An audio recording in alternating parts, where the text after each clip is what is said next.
Bismillahirrahmanirrahim. Assalamualaikum warahmatullahi wabarakatuh. Perkenalkan, kami dari kelompok 5 yang beranggota Medad Felius Day dan saya Nanda Arianti serta teman saya yang bernama Gintan Gladiola Nurjaya.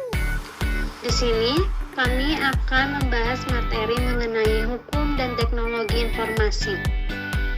Terutama yang akan kita bahas mencakup perlindungan data pribadi, ada hak kekayaan intelektual (HKI) dalam era digital, dan yang terakhir mengenai kebebasan dan tanggung jawab dalam bermedia sosial. Materi pertama yang akan saya bahas mengenai pengertian data pribadi dan pentingnya perlindungan. Apa itu data pribadi? Data pribadi adalah informasi yang identifikasi atau dapat mengidentifikasi individu tertentu. Pentingnya perlindungan data pribadi adalah sebagai berikut.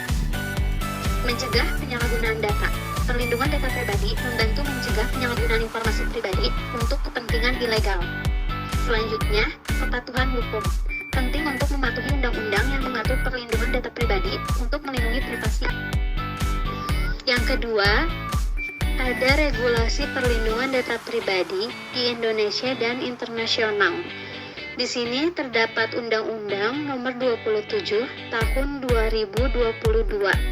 Indonesia memiliki Undang-Undang Nomor 27 Tahun 2022 yang mengatur perlindungan data pribadi untuk individu, bisnis, dan e-commerce. Selanjutnya, upaya penyesuaian.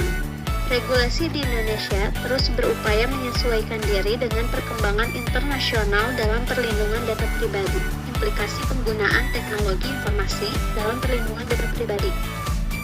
Di sini terdapat regulasi yang komprehensif, yaitu perlindungan data pribadi membutuhkan regulasi yang komprehensif untuk mengakomodasi penggunaan teknologi informasi yang semakin canggih. Dan selanjutnya terdapat tinjauan hukum. Perlindungan data pribadi dalam era digital memerlukan tinjauan hukum yang mendalam untuk menghadapi tantangan dan dampak teknologi informasi. Hak kekayaan intelektual dalam era digital. Paten, dan merek dalam konteks teknologi informasi. Hak cipta merupakan hak eksklusif untuk menyimpan, memproduksi, dan menduplikasi karya-karya original sepaten. Hak eksklusif atas penemuan, inovasi, dan teknologi baru yang kemudian merek, yang merupakan perlindungan merek dalam pemasaran online, menjadi krusial mengingat banyaknya produk dan layanan yang ditawarkan di platform digital. Merek yang kuat dan dihormati penting untuk membedakan produk dari pesaing. 2. Penegakan HKI dalam lingkungan online. Penegakan hak kekayaan intelektual dalam lingkungan online menjadi tantangan karena sifat global dan tanpa batas internet. Perlindungan HKI dapat dilakukan melalui tindakan hukum, teknologi deteksi pelanggaran, dan kerjasama antar negara dalam penegakan hukum. 3. Tantangan dan hambatan perlindungan HKI di era digital. Pertama, ketidakpastian hukum.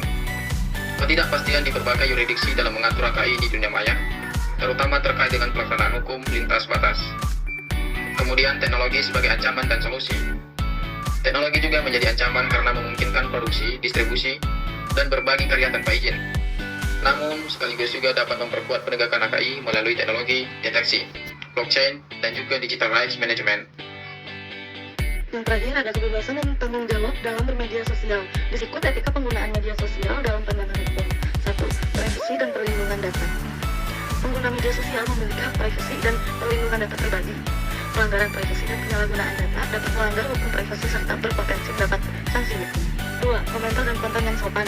Hukum menuntut pengguna media sosial untuk menjaga komentar dan konten yang disebarkan agar tidak melanggar norma-norma etika, melanggar undang-undang, atau merugikan orang lain. 3. Identitas dan pencemaran nama baik.